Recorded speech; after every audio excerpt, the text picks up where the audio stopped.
But Greyhounds ఇటు సాంబశివరావు గారు డీజీగా ఉన్న టైంలో Ramagiri on encounter major encounter అంటే స్టేట్ సెపరేట్ అయిన తర్వాత ఆ ఎన్కౌంటర్ ఎలా జరిగింది అన్నది ఇప్పుడు ప్రస్తుతం అన్నది కరెక్ట్ కాదు. కానీ ఆ కేస్ స్టడీని మీకు ఏ విధంగా ఉపయోగించారండి వాళ్ళు?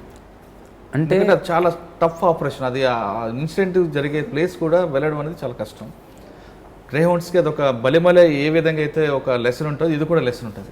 ఆ లెసన్ గురించి మీకు ఏం చెప్పారా రామగిరి ఎన్కౌంటర్ గురించి? సో బలిమెల్లాలో మీరు ఆల్రెడీ చెప్పారు ఎంట్రీ ఎగ్జిట్ ఒకేలా ఉంటుందని, అండ్ రామగృహ అనమాట.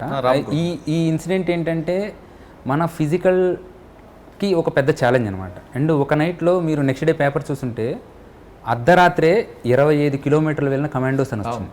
కరెక్ట్. సో చూసా కూడా. అండ్ మనల్ని మనకు ఉండే ఫిజికల్ లిమిట్స్ని టెస్ట్ చేయడం అన్నమాట. లోపలికి వెళ్ళిన కమాండోస్ అంతా కూడా కంప్లీట్ చేయలేరు, అది చాలా తక్కువ మందే వెళ్ళగలరు. అండ్ ఎవరైతే సెల్ఫ్ మోటివేట్ అయ్యి వేరే వాళ్ళని కూడా మోటివేట్ చేస్తుంటారో అప్పుడే ఫ్రూట్స్ వస్తాయి.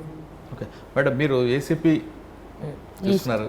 జనరల్గా విశాఖపట్నం ఆ రేంజ్లో పోలీస్ అంటే వాళ్ళ దృష్టిలో సినిమా హీరోలకు చూస్తారండి. మగవాళ్ళు అయితే రాజశేఖర్, ఎన్టీఆర్ అటువంటి వాళ్ళు పోలుస్తారు. సినిమాలో ఎవరు బాగా చేస్తారు, ఏ హీరో, వెంకటేష్ కానీ ఎవరు, మహేష్ బాబు, వాళ్ళకు కొన్ని ఫ్యాన్స్ బట్టి చూస్తారు. అంటే వైజాగ్ రేంజ్లో ఉన్న వైజాగ్ విజయనగరం ఉత్తరాంధ్రలో ప్రజలు కొంతమంది పోలీసుల్ని సినిమా వాళ్ళతో పోల్చుకుంటారు. తమ ఫ్యాషన్, తమ హీరో ఎవరు ఉన్నారు వాళ్ళని చూస్తుంటారు. వాళ్ళ హీరోలు ఎవరు ఆల్రెడీ సినిమాలు చేస్తుంటారు. ఎగ్జాంపుల్ ఎన్టీఆర్కి ఫ్యాన్స్ కొంత ఎన్టీఆర్ సినిమా హీరోలు ఉంటారు, వెంకటేష్ ఉంటారు. ఆ హీరోలు అందరూ కూడా సినిమా చూస్తారు. అదేవిధంగా మహిళలకు వచ్చేసరికి కర్తవ్యం విజయశాంతితో పోలుస్తారు, కిరణ్ బేడితో పోల్చిన వాళ్ళు కూడా ఉంటారు. ఇప్పుడు మీరు విశాఖపట్నం వెళ్ళగానే అక్కడ ప్రజలు మిమ్మల్ని ఏ విధంగా రిసీవ్ చేసుకున్నారండి?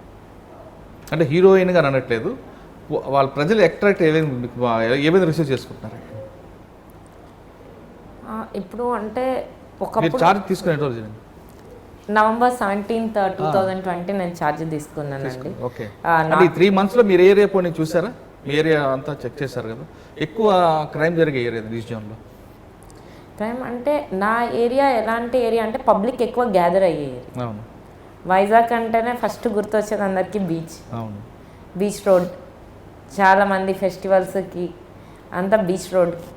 సో చాలా నా మీద ట్రస్ట్ చేసి ఇచ్చిన పోస్టింగ్ అది. సో నేను అంతే ఇదిగా చేస్తుంటాను. బీచ్లో నేను తిరుగుతూ ఉంటాను.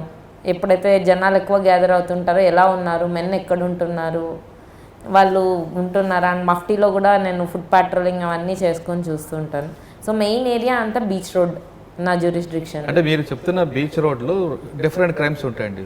జాలారపేట పక్కన ఉంటుంది, మత్స్యకారులు కొంచెం ఇష్యూ వస్తుంది.